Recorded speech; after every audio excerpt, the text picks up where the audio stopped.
Another way to create a tuple is by invoking the keyword tuple on sequence or iterators. For example, let's say we have a list.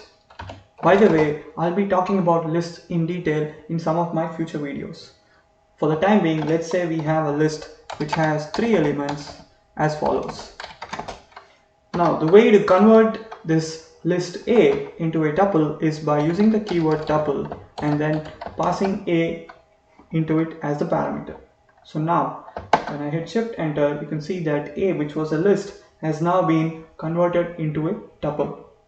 The same thing can also be done to strings. Let's say we have a string B titled Python, and let's say we want to convert this into a tuple. We can do the same thing. So we can take the tuple and then pass B into it. There you go. So now you see Python, which was a string, has now been converted into a immutable tuple.